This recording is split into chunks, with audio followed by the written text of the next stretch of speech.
They say that trees are the silent historians of our world.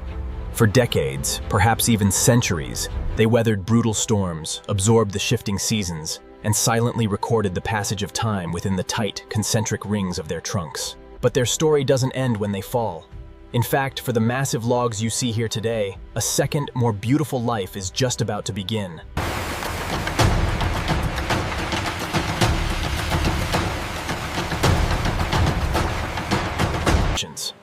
We are going to watch experienced, calloused hands transform these colossal redwood logs, weighing thousands of pounds. This isn't your average woodworking. This is a battle of wills. It requires heavy-duty industrial machinery, extreme physical endurance, and a level of precision that takes a lifetime to master. From the harsh, brutal cuts of the chainsaw to the delicate, glass-like finish of the final polish, every step of this journey is mesmerizing. From the harsh, brutal cuts of the chainsaw to the delicate, glass-like finish of the final polish, every step of this journey is mesmerizing. The transformation begins before the wood even touches the factory floor. These logs are far too immense, too unwieldy to be processed whole.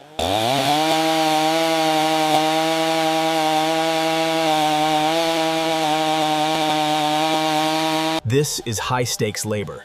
The chain must bite through dense, heavy timber, and the worker must maintain absolute control.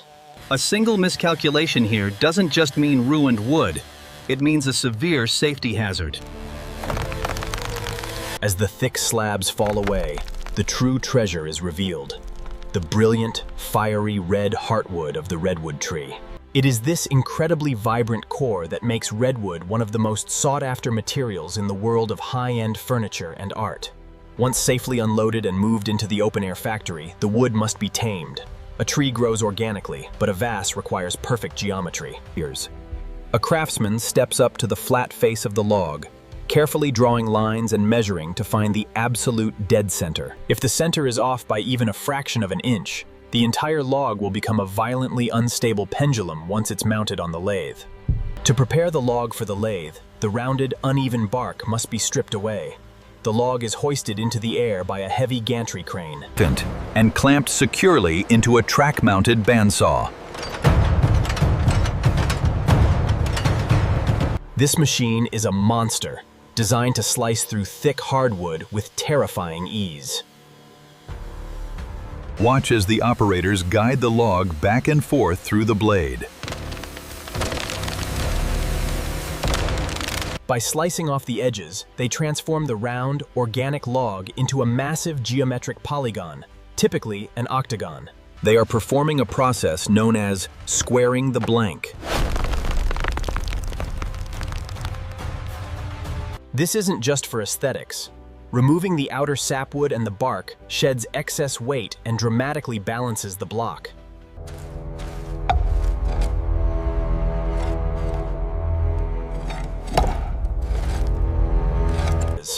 With rhythmic, forceful swings, he chips away the harsh angles. It is a striking contrast. Ancient hand tool. Before the real sculpting begins, the craftsmen must tend to their most trusted companion, their blade.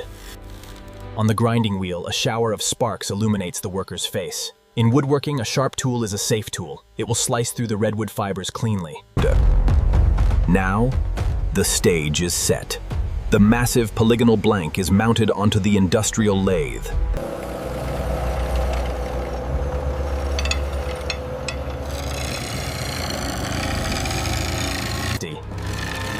As the steel makes contact with the spinning wood, a violent, percussive rhythm fills the factory. Thwack!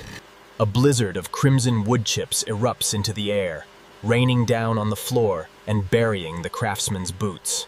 This rough turning phase is a sheer display of physical endurance. The worker isn't just using his arms, he is using his core, his hips, and his legs. Slowly, the violent thwacking sound softens into a smooth, continuous hiss.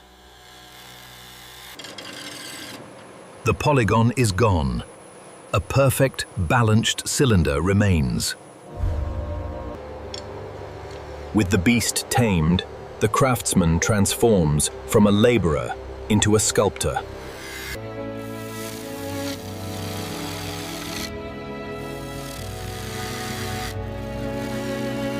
He visualizes the final profile. He digs deep into the lower section, carving out a wide, heavy base for stability. Then, he sweeps the tool to the left, allowing the wood to expand into a voluminous, sweeping belly. The blade dances across the surface, tapering the wood inward to create a graceful, narrow neck, before finally flaring outward to form the crown. Precision is everything here. Because these pieces are often created in matching pairs or sets, the craftsman constantly pauses to check his work. He uses large steel calipers to measure the diameter of the neck, the belly, and the base. The measurements must be exact down to the millimeter.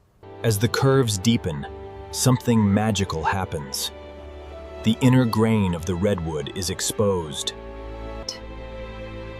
The concentric rings of the tree's life are sliced at angles, creating sweet. The shape is locked in, but the surface tells the story of the steel.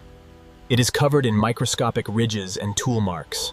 To elevate this from a carved log to a luxury centerpiece, it requires an immaculate finish. While the massive... He starts with a heavy, coarse tool marks and leveling the surface. taints. This isn't just about making the wood smooth. It is a process of friction polishing. This heat burnishes the wood fibers, sealing the surface with its own natural oils and dust. Watch closely. What was friction reveals the true, fiery depth of the redwood.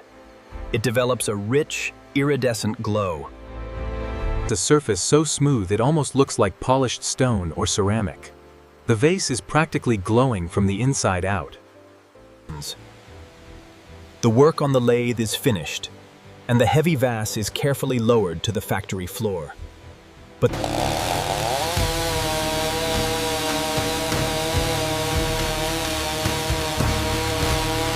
to cut this pattern, we see a surprising return to the brutal tools from the beginning of our story.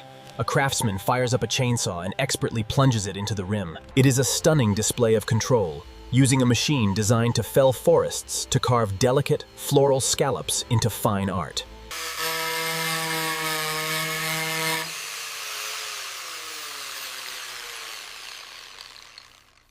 And there it is. The journey is complete. Take a moment to truly appreciate what stands before you. Just days ago, this was a weathered, rough log sitting on a transport truck, a fallen giant of the forest.